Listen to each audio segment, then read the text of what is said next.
Basics of stock market की इस series में आज हम डीवीआर शेयर्स के बारे में समझेंगे। So hello everyone, welcome to Stockify. My name is Piyush. Let's get started.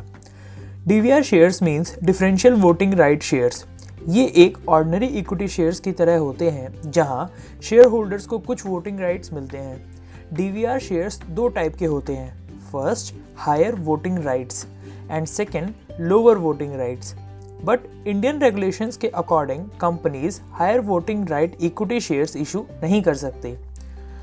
तो हम डीवीआर को ऑर्डिनरी इक्विटी शेयर्स से कंपेयर करें तो इंडिया में डीवीआर शेयर्स पे लोअर वोटिंग राइट मिलता है। तो ये डीवीआर शेयर्स कंपनी के लिए बहुत यूजफुल होते हैं क्योंकि इसके थ्रू कंपनी फंड्स भी रेज कर लेती है और कम वोटिंग राइट्स की वजह से कंपनी का कंट्रोल भी लूज नहीं होता है। तो DVR shares and ordinary shares में बेसिक डिफरेंस वोटिंग राइट का होता है, प्लस डीवीआर शेयर होल्डर्स को हाई डिविडेंड रिसीव होता है ऑर्डिनरी इक्विटी शेयर्स के मुकाबले। ये शेयर्स एक ऑर्डिनरी शेयर्स की तरह स्टॉक एक्सचेंज में लिस्टेड होते हैं और इन्हें ट्रेड भी किया जा सकता है, but mostly DVR shares discount पे ट्रेड होते हैं। सबसे पहले 2008 में टाटा मोटर्स ने डीवीआर शेयर्स इशू किए थे। उसके बाद Gujarat NRE Coke, future enterprise and Jain irrigation जैसी कंपनीज ने भी अपने डीवीआर शेयर्स इशू किए, बट ये कुछ कंपनीज ने ही डीवीआर इशू किए। बहुत सी कंपनीज ने डीवीआर शेयर इशू करने से रिफ्यूज़ कर दिया, इसलिए हम ये फ्रिक्वेंटली देखने को नहीं मिलते। अब हम देखते हैं कि अगर किसी इन्वेस्टर्स को डीवीआर शेयर्स को बाय करता है तो उसको क्या बेनिफिट होता है।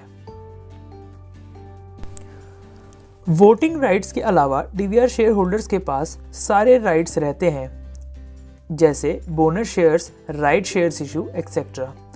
डीवीआर शेयर्स ऑर्डिनरी शेयर से डिस्काउंटेड रेट में मिल जाते हैं, इसलिए इन्वेस्टर को ये शेयर बाय करने के लिए कम इन्वेस्टमेंट लगती है। जनरली डीवीआर शेयर्स पे रेगुलर ऑर्डिनरी शेयर से ज़्यादा डिविडेंड मिलता है। अब हम समझते हैं कि कंपनी डीवीआर शेयर्स क्यों इशू करती है।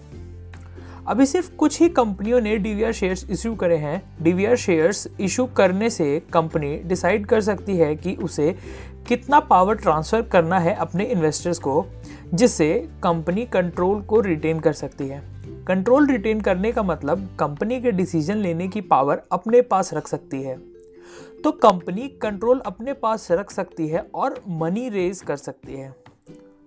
कंपनी चूज कर सकती है कि उसे अपने शेयर होल्डर्स को कितने वोटिंग राइट्स देने हैं और वो किस काइंड के शेयर्स इशू करना चाहती है।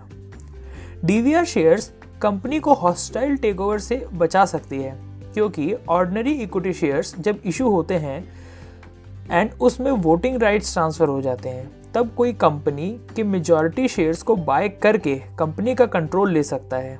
बट डीवीआर शेयर्स में लो वोटिंग राइट की वजह से ऐसा करना मुश्किल हो जाता है एंड कंपनी अपने कंट्रोल को सेफगार्ड कर सकती है।